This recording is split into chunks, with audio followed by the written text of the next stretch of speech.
here with Dick Boak. You know more about Martin than any human being well, on the face of the earth. Almost. There's a couple of researchers that might know more than me, but I've been with the company for 38 years, and I would have done the job for free, but don't tell my boss that. Okay, we promise. Dick's here. Martin is celebrating the 50th anniversary of the D35, and they have a brand new Brazilian D35 out this year. It's a limited edition, special limited edition. But he's going to talk about all things D35. D35 is an amazing guitar. Tell us a little bit about the anniversary and what the Brazilian offers. In the 60s, when Brazilian rosewood was getting harder to get, we started to accumulate a stack of rosewood that had small pin knots or a wormhole here and there.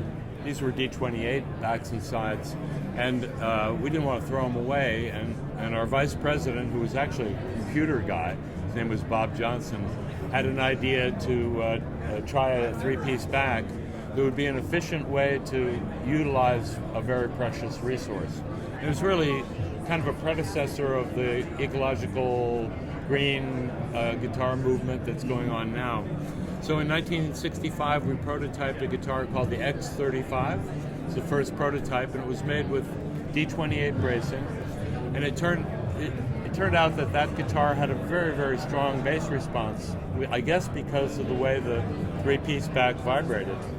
And so 6 more prototypes were made, some with very light 00 top and back bracing, some a combination of 000 and dreadnought bracing. But the decision was made after listening to the tone of these prototypes to choose very light bracing, 1/4-inch width, which we call high-performance braces, combined with pretty thin back braces. And the result was we still had a lot of rich bass response in the D35, probably more so than the D28, but also a fair amount of balance and power. And the D35, compared to the D28, was considered an upgrade. It had the bound fingerboard, the three-piece back, which people really liked the appearance. It was prettier than the D28, and it started to sell right off the bat. And after a couple of years, it surpassed the D28 in sales and surpassed the D18 in sales. And people find this hard to believe because the D18 and D28 are kind of iconic pre-war models. The D35 is not pre-war, but it continually outsold the other dreadnoughts in our line for many, many years, up into the 2000s, and still does. So 50th anniversary is special. We have introduced a model where the center wedge of the three-piece back is Brazilian rosewood, and the wings and sides are made of Madagascar rosewood. Both very hard to get, but of course Brazilian is not available in the marketplace at all. And the Brazilian rosewood that we do have is CITES certified pre-1991 or 1992 wood that we've saved for projects special like this. Right. And it's a beautiful playing, sounding guitar. We had one in the office, and it's just, oh my God, it sounds and plays so well. I think the reason for the D35's success is that it's a great songwriting tool, but it's also really good for the human voice. Right. It provides a lower mid-range, it's perfect for vocal accompaniment and perfect for songwriters. And a whole host of people have owned D35s. Most people don't realize that Bruce Springsteen wrote almost all of his songs, and he was inseparable from his D35 for the first 10, 15 years of his career. Johnny Cash had a very famous black D35 that was made secretly behind the back of C.F. Martin III because C.F. didn't like the idea of painting things.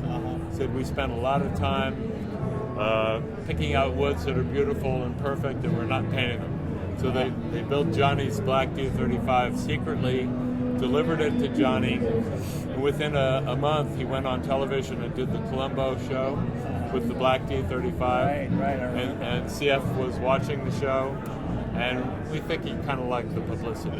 He got over it. He got over it quickly. Dick, you have some. Another thing that's important to Martin now is the Torified look and sound of some of the guitarists that you're making. Do you want to talk about that a little bit? Well, you know, Torified wood was first showing up in violins because people were forging old violins. The way to test that would be to shine a light inside the violin, and if it showed through, it was a new violin. If it didn't show through, it was an aged old violin. Right. What happens to wood, as it ages, is the cell walls collapse, it stabilizes, it dries out, it gets a little powdery, and the tone of that dryness really gives it a vintage aged sound, which is certainly a good thing. So we started seeing Torified wood in the marketplace and started experimenting with it ourselves. There are different temperatures that you can cook wood in a controlled vacuum to break down the cell walls but stabilize it, increase the stiffness of the wood so that when you tap the top it has really a very dynamic ring to it. And in our experimentation, we really, really liked what it was doing. So we're pretty happy with it. We have two different levels of torification. We call this the vintage tone system, the VTS system. And one is cooked a little longer and has a darker color. One is cooked not quite as long, but still achieves the same tonal effect. And I prefer the lighter color myself. But these are appearing on our Authentic series, which are virtually exact replications of 1930s and early 1940s pre-war Martin guitars that have that bling, that sound that everybody wants. Right. What some of our readers may not know is Dick is a musician. He plays auto harp, and he's got a new album out. And Craig Thatcher, the guitarist who just played, is on it. Tell me a little bit about your own music, the music you make. Well, when John Sebastian started playing auto harp with the Loving Spoonful, I got the auto harp that my uncle had given our family as a Christmas present out of the closet and started writing and performing on the auto harp. And it was great for it's really hard to do something with your left hand, do something different with your right hand, and then sing. And unless you're a prodigy like Craig Thatcher, right. So I picked up the auto harp specifically so that I could sing and write, and I love the instrument. The instruments back then in the 60s and 70s weren't particularly well made, and now there's a new wave of auto harp makers. And this is not a Martin guitar thing by any means, but Craig has been a tremendous friend and encouraged me to sing and record. And my friends at Acoustic Guitar Magazine also played a huge part in returning the joy of music to me. So this project, which I've worked on for almost 2 years, has plenty of acoustic guitar in it. I could have done the acoustic guitar, but I couldn't have done a fraction of the professionalism that Craig has added to my album, and I'm just so excited about it, and I think I'm going to start album number 2. Awesome, that sounds great. Dick, thanks so much for coming here and talking to us. It's been a pleasure. Thank you.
Great.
We're here with Kristi Bronico. She is the product manager for the string division of Martin, and she's got a lot of information about a lot of new things that Martin's doing with their strings. Tell us about it, Kristi. Hi, thank you, Mark. Yeah, we're really excited this year. We've got some great stuff going on with our string product lines. We have essentially revamped our entire look of all of the products, and we now have a very consistent look across all of our product lines. We moved from a paper box into this flow wrap packaging. It looks like a Pop-Tart. It does. It actually does, and that's a good point because it keeps. This material is used for food, which has to stay fresh for a very long time. So it's the same thing with strings. We want to keep the air away from them. We want to keep them protected. We ship our strings all over the world, so they go through some extreme conditions, and we wanted to make sure that they stay fresh and that they get into the hands of consumers in really good shape. So we moved to this packaging, and we also, with the new look, just the consistency is going to be key. It makes it really easy for consumers to find the strings that they're looking for because they all have the same look to them. Right. Another exciting thing that we have going on is we're now treating our own lifespan strings. So we have we had used clear tone treatment in the past, and we took our treatment process in-house. We have a proprietary treatment now, and we have learned a lot about our wire in the process, about the whole treatment process. We now have our wire prepared to accept the treatment better. It's more consistent, and we think it's going to give a really, really good long-lasting tone. We've gotten really, really good reviews on it, so we're excited to take that process in-house and own it. We have a few new products out. The LJ's Choice of our retro line. That's a new product this year. That's going to ship in April or May, and that's part of our retro line. And what's special about this? Is it an older tone, or is it an older feel? Or? The retro line is a nickel-based alloy, so it's got a warm, woody tone. It actually it lets the sound of your guitar come out. So it doesn't have a false brightness that a phosphor bronze or an 8020 bronze can have. So it just sounds warm right out of the box. It's got a very natural sound, and we've got really it's very popular. We've got a lot of good feedback on it. So we're excited about this product line. It came out last year, and we have worked with Lawrence Juber to come up with his own personal gauge. And it's really good for alternate tunings, and it's a medium light gauge, so we're real excited to add on to that popular product line. There's one more change that I want to mention about our strings. We used to do 2 strings per envelope inside the packaging, and now we're doing 1 string per envelope, which is something that our consumers have asked for a while, and now we have delivered that, and we're really excited about that too. Is this going to translate to larger cost, more cost, or is the price going to remain? The price will remain the same. It's not going to affect the cost for consumers. So, your other lines of strings, are they all going to come in this packaging now? Yeah. Say like the Tony Rice models, are they going to come in this kind of packaging? Yes, they will. All of our strings are going to have the white flow wrap packaging, so they'll all be consistent when you walk into a store. Any strings that we make, even our darker line, will be in the flow wrap packaging. So, Kristi, thanks so much. And look for the Pop-Tarts in the music stores. That's where the Martin strings are. Thank you, Mark. We have Jeff Allen here. He's the general manager of Martin's Custom Shop, and he's going to talk to us a little bit about the distinction between your vintage tone system, which is something that you've started now, and just a vintage gloss. So talk to me about what those 2 processes, are, set to achieve. Well, those 2 systems kind of are easy to get mixed up because they were introduced at the same time.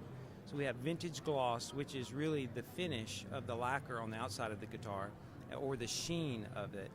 And the vintage tone system, or VTS, is a system by which we use a modified version of the old Torifaction system.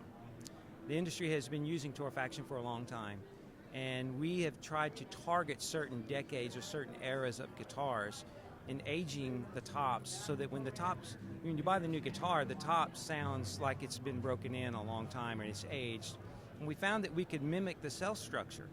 If you look at it under a microscope, you can actually mimic cell wall structure to certain eras and certain time periods. So if we take a top off of an original 1937 D28, and we look at that, and then we look under a microscope, and then we look at the ones that we modify through the VTS process, they're very close.